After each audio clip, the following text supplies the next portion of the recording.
റോമിലെ വത്തിക്കാൻ സിറ്റിയും അവിടുത്തെ കാഴ്ചകളും പാർട്ട് 1. റോമിൽ എത്തുന്ന ഏതൊരാളുടെയും ആദ്യ ലക്ഷ്യം വത്തിക്കാനിലെ സെയിന്റ് പീറ്റേഴ്സ് ബസിലിക്കയും അവിടുത്തെ സ്ക്വയറുമാണ്.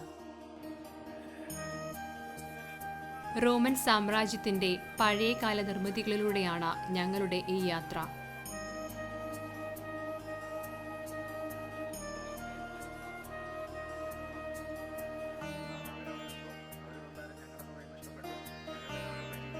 ഇത് സെയിന്റ് പീറ്റേഴ്സ് സ്ക്വയർ.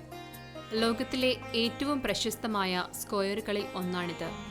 320 മീറ്റർ നീളവും 240 മീറ്റർ വീതിയും 3 ലക്ഷം ആളുകളെ ഉൾക്കൊള്ളാൻ കഴിയുന്നത്ര വിസ്തൃതിയും.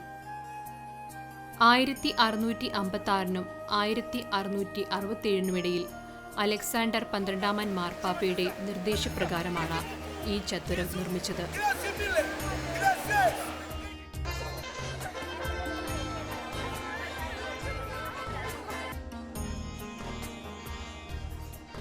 ചത്വരത്തിന് 2 വശങ്ങളിലുമുള്ള പവലിയന് മുകളിൽ ക്രിസ്തുവിന് വേണ്ടി വീരമൃത്യു വരിച്ച 140 വിശുദ്ധരുടെ പ്രതിമകളും സ്ഥാപിച്ചിരിക്കുന്നു.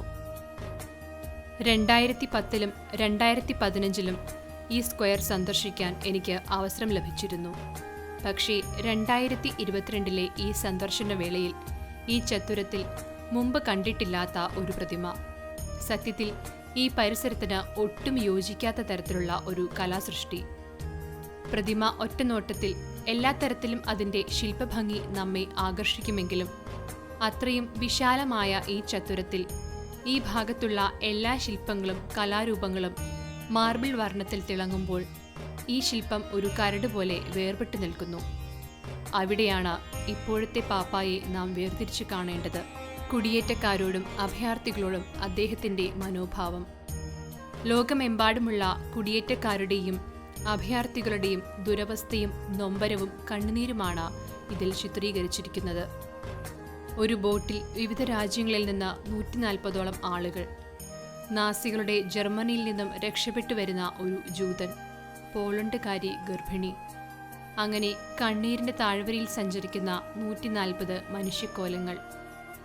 ബോട്ടിന്റെ മധ്യഭാഗത്ത് ഒരു മാലാഖയുടെ ചിറക് ഉയർന്നു നിൽക്കുന്നത് കാണാം. ഏതായാലും ഈ സ്ക്വയറിനു മുകളിൽ ക്രിസ്തുവിന് വേണ്ടി പോരാടി മരിച്ച 140 വിശുദ്ധരും ചങ്ങാടത്തിലെ 140 പേരും എന്നത് യാദൃശ്ചികമല്ല.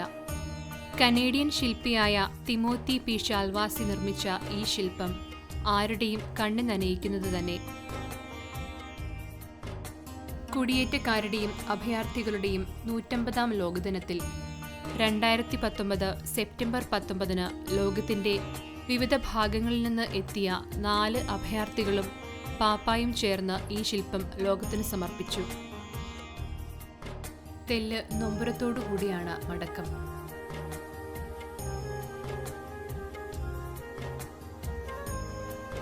അടുത്തതിൽ പരിശുദ്ധിയിൽ പരിശുദ്ധമായ സ്കാല സാന്റയും അവിടുത്തെ വിശേഷങ്ങളും.